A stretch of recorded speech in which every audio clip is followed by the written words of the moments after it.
በሃይማኖቴ ከመጣህ ዛሬም ነገም እነግርሃለሁ። ይምረርህም ይጣፍጥህም ምንም ስም ስጥ ምን በሃይማኖት ከመጣህ እነግርሃለሁ እርግጠኛ ሆኜ ነው የምነግርህ እስከ ሞት ድረስ። ይሄ ምንም ወደ ኋላ የምንልበት መንገድ የለም።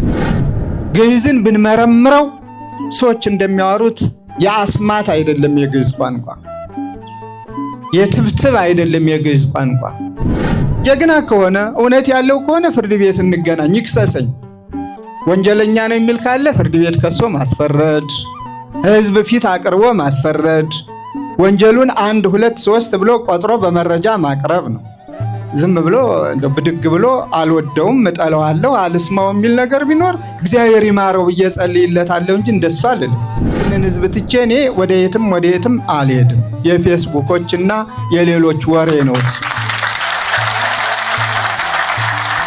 ወደ ገዳም ይከዳል እንጂ ወደ አሜሪካ ወደ አውሮፓ ከዚህ በኋላ ሄጄስ ያምርብኛል እንዴ? እንዴትስ ይሆናል? ጦር ከፈታው ምንድነው የሚባለው? ጎሬ የፈታው። እንደውም ከዚያው ላይ ካነበባችሁት የማይቀር ዶላርም ሸኝቷል ይላል፣ እሱም ይዞ ለመሄድ ተዘጋጅቷል ይላል። አይ ምስኪና፣ ዶላር ባገኝ ጽዮንን አስጨርሸበት እዚህ በበነጋው አስመርቀህ ነበር። ዶላር አይደለም ቤሳቢስቲ ወደዚያ የምሰድበትም ምክንያት የለኝም። ይበሏት ያማራቸውን አሞራ ምንድነው ይሏታል? ጅግራናት ይሏታል። ሊበሉ ያማራቸው ካለ በዚያው በመንገዱ ሂዱ፣ ምክንያት ግን አይፍጠሩ። ሊያሙም የፈለጉ ካሉ ማሚያ ይፈልጉ። መነኩሴ ብዙም ይታማበታል አይደል?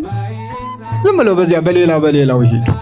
እኔም ከህዝቤ ጋራ ትጻ ነፍሴ ከህዝቤ ጋር ከማገለግለው ጋር የምርምር ቋንቋቸው ሆኖ ብዙና ብዙ ነገር ተመራምረው እንዲጠቀሙበት የሆነውን ቋንቋ ስም ማጥፋት በምንም መልኩ ደግሞ በህፃናት አድረው የሚናገሩት ነው። በጣም የሚያሳዝነው ተናጋሪዎቹ ሌሎች ናቸው።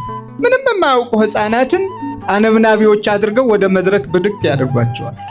ምንም እኮ የማያውቁትን ነው።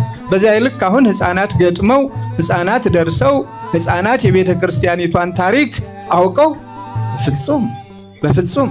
ስለዚህ ከህይወት ምንጭነት የጎደለ ከጠማማ መምህር ጠማማ ትምህርት የተማሩ የሰው ፍቅር የማይገባቸው የቤተ ክርስቲያኒቷን ክብር ያላወቁ ያልተረዱ የግዕዝን ምንነት ሲያልፍ እንኳ በጆሮአቸው ያልሰሙ በውስጡ የተጻፈውን የተቀመረውን የተደመረውን የእያንዳንዱን ነገር ሳይሆን ሲያልፍ እንኳ ጆሮአቸው ያልሰማውን እንዲሁ ዝም ብለው በልዩ